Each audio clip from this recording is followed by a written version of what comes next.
മാന്യപ്രേക്ഷകർക്ക് നമസ്കാരം. West ബംഗാളിന്റെ exit poll റിസൾട്ടുകൾ പുറത്തു വന്നുകൊണ്ടിരിക്കുന്നു. മിക്കവാറും എക്സിറ്റ് പോളുകളിലൊക്കെ തന്നെ വളരെ വ്യക്തമാക്കുന്നത് BJP വെസ്റ്റ് ബംഗാളിൽ തോത്തുവാരും എന്നുള്ളതാണ്. അതായത് പി-മാർക്ക്, മാട്രിക്സ്, പോൾഡേറെ ഇവരൊക്കെ തന്നെ വ്യക്തമാക്കി എടുത്തു പറയുന്നു BJP വെസ്റ്റ് ബംഗാളിൽ അധികാരത്തിലേക്ക് എത്തുമെന്ന്. ഇതൊക്കെയായി ബന്ധപ്പെട്ട് വെസ്റ്റ് ബംഗാളിലെ BJPയുടെ മുന്നേറ്റമൊക്കെയായി ബന്ധപ്പെട്ട് മീഡിയ വൺ എന്ന വിഷം തുപ്പുന്ന ചാനലിൽ ഇരുന്നു കൊണ്ട് അജിംസ് എന്ന നിറികെട്ടവനുണ്ടല്ലോ, അവന്റെ ഒരു ചർച്ചയുണ്ട്. അതിന്റെ സ്ക്രീൻഷോട്ടാണ് ഞാൻ ഇവിടെ കൊടുക്കുന്നത്. അവൻ വിളിച്ചു പറയുന്നു BJP അധികാരത്തിൽ വന്നാൽ ബംഗാളിനെ നരകമാക്കുമെന്നാണ് ഈ അജിംസ് എന്ന നിറികെട്ടവൻ വിളിച്ചു പറയുന്നത്. ഈ ജമാഅത്തെ ഇസ്ലാമിയിൽ നിന്ന് ഇതിലപ്പുറം നമ്മൾ പ്രതീക്ഷിക്കുന്നു എന്നുള്ളതാണ് മറ്റൊരു വലിയ യാഥാർത്ഥ്യം. ഈ ജമാഅത്തെ ഇസ്ലാമിക്കാരുടെ ലക്ഷ്യം എന്ന് പറയുന്നത് തന്നെ നമ്മുടെ നാടിനെ ഭിന്നിപ്പിക്കുക, നമ്മുടെ നാടിനെ വർഗീയമായിട്ട് വലിയ പ്രശ്നങ്ങൾ ഉണ്ടാക്കുക എന്നുള്ളതാണ് ഈ മൗദൂദി ചാനലിന്റെ ഒക്കെ ലക്ഷ്യം എന്നുള്ളതൊക്കെ വളരെ വലിയൊരു യാഥാർത്ഥ്യമല്ലേ. എന്തിനേറെ പറയുന്നു, ഈ രാജ്യത്തിന്റെ പ്രതിപക്ഷ നേതാവ് രാഹുൽ ഗാന്ധി എന്താ വിളിച്ചു പറഞ്ഞിട്ടുള്ളത്? രാഹുൽ ഗാന്ധി മാത്രാണോ? കഴിഞ്ഞ തവണത്തെ കോൺഗ്രസിന്റെ സഭാ നേതാവ് അധിർ രഞ്ജൻ ചൗധരി എന്താ വിളിച്ചു പറഞ്ഞിട്ടുള്ളത്? രണ്ടുപേര് പറഞ്ഞതും നമുക്ക് ഈ ഒരു വീഡിയോയിൽ മുന്നോട്ട് വെക്കാം. ആദ്യം രാഹുൽ ഗാന്ധി പറഞ്ഞതിന്റെ ചെറിയൊരു ഭാഗം ഞാനൊന്ന് ഇവിടെ കൊടുക്കാം, നിങ്ങളത് കേട്ടോക്കൂ. भाई और बहनों, अगर ममता जी ने साफ सुथरी सरकार चलाई होती, अगर ममता जी ने बंगाल को पोलराइज नहीं किया होता तो बीजेपी के लिए रास्ता नहीं खुलता. भाई और बहनों, कांग्रेस पार्टी बीजेपी से लड़ती है और बीजेपी जानती है कि कांग्रेस पार्टी ही बीजेपी को रोक सकती है. कांग्रेस पार्टी का पूरा समर्थन कीजिए, कांग्रेस पार्टी को वोट दीजिए और कांग्रेस पार्टी की सरकार बंगाल में बनाइए. आप सबका बहुत बहुत धन्यवाद. नमस्कार, जय हिंद. നിങ്ങൾ കേട്ടില്ലേ അദ്ദേഹം പറഞ്ഞത്? ഞാനൊന്ന് വായിച്ചു കേൾപ്പിക്കാം.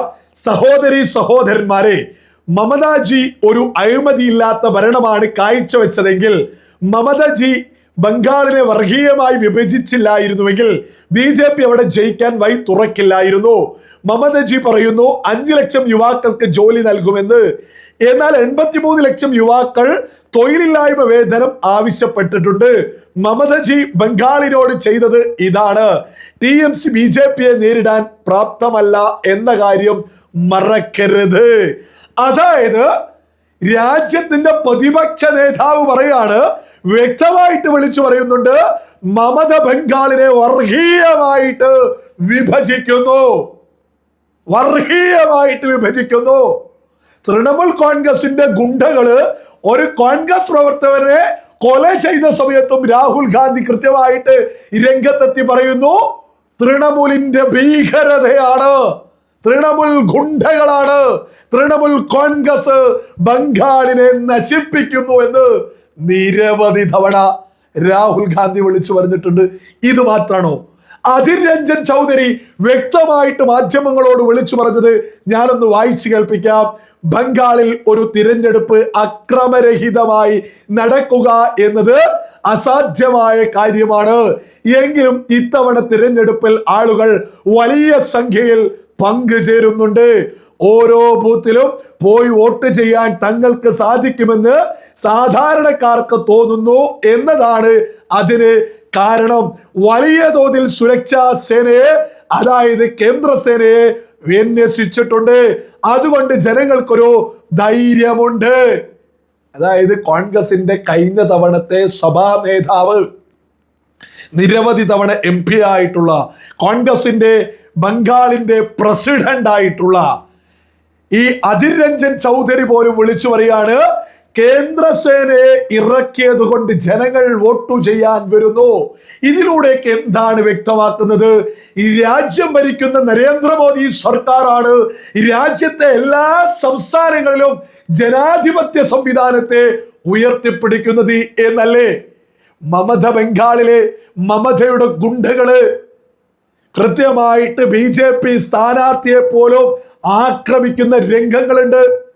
ആക്രമിക്കുക, BJP ഏതൊരു സ്ഥാനാർത്ഥിയെയോ അത് BJP ആയിക്കൊള്ളട്ടെ, ഏതൊരു സ്ഥാനാർത്ഥിയെയും ആക്രമിക്കുക എന്ന് പറയുന്നത് ജനാധിപത്യത്തെ കശാപ്പ് ചെയ്യുന്നതിന് സമമാണ്. അത് തൃണമൂൽ കോൺഗ്രസ് അവിടെ ചെയ്യുന്നുണ്ട്. കോൺഗ്രസ് പ്രവർത്തകനെ അവിടെ കൊല ചെയ്യുന്നുണ്ട്. ഈ ബംഗാളിലെ ജനതയ്ക്ക് കൃത്യമായിട്ട് വെറുതെയൊന്നുമല്ല BJP ബംഗാളിൽ അധികാരത്തിലേക്ക് എത്താൻ പോകുന്നത്. കൃത്യമായിട്ട് ബംഗാളിലെ ജനത കോൺഗ്രസിനെ കൊണ്ടൊരു പിണ്ണാക്കും ചെയ്യാൻ സാധിക്കൂല എന്നുള്ളത് ആദ്യം അവർ തിരിച്ചറിഞ്ഞു. അതിന്റെ ഏറ്റവും ലേറ്റസ്റ്റ് തെളിവ് എന്ന് പറയുന്നത് രാഹുൽ ഗാന്ധി തന്നെ പറയാണ്, മമതയെ കൊണ്ട് BJP ഒന്നും ചെയ്യാൻ സാധിക്കൂല. അപ്പൊ തന്നെ ജനങ്ങൾ മനസ്സിലാക്കൂലേ, കോൺഗ്രസിനെ കൊണ്ടും ഒരു ചുക്കും ചെയ്യാൻ സാധിക്കൂല. അവിടെ ജനങ്ങൾക്ക് രക്ഷകരായിട്ട് വരാൻ സാധിക്കുക BJP-ക്കാർക്കാണ്, BJP ലീഡേഴ്സിനാണ് എന്നുള്ളത് ബംഗാളിലെ ജനത കൃത്യമായിട്ട് തിരിച്ചറിഞ്ഞു. ഈ മമതാ ബാനർജി ബംഗ്ലാദേശിൽ നിന്നൊക്കെ നുഴഞ്ഞു കയറി വരുന്നവർക്ക് സകല സൗകര്യങ്ങളും ചെയ്തു കൊടുത്ത് തൃണമൂലിന്റെ ഗുണ്ടകളായിട്ട് അവിടെ വളർത്തിക്കൊണ്ടിരിക്കുക. വെറുതെയൊന്നുമല്ല ഈ പറയുന്ന ബംഗാളിൽ BJP അധികാരത്തിലേക്ക് എത്തുന്നത്. ഈ സന്ദർഭത്തിലാണ് നമ്മുടെ കേരളത്തിലെ മീഡിയ വണ്ണിൽ ഇരുന്നു കൊണ്ട് അജിംസ് എന്ന നെറുകെട്ടവനൊക്കെ വിളിച്ചു പറയുന്നത് നരകമായിരിക്കാവുക എന്നുള്ളത്. തൃണമൂൽ കോൺഗ്രസ് ഭരിക്കുന്ന നിലവിലെ നരകത്തിൽ നിന്നാണ് BJP അവിടെ സാധാരണ ജനങ്ങളെ രക്ഷിക്കുന്നത്.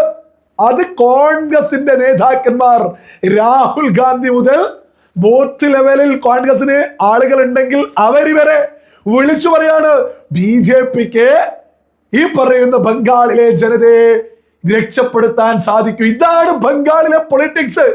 എന്നാൽ ഇവിടെ ഈ രാജ്യത്തിന്റെ സുരക്ഷയിൽ ഇരുന്നു കൊണ്ട് ഈ രാജ്യത്തിന്റെ ജനാധിപത്യത്തെ വെല്ലുവിളിക്കുന്നതിന് സമമായിട്ട് നരകമാണ് BJP ജയിച്ചാൽ എന്നൊക്കെയാണ് ഈ പറയുന്ന അജിംസ് ഒക്കെ ഉളുപ്പില്ലാതെ ഇവിടെ വിഷം തുപ്പിക്കൊണ്ടിരിക്കുക.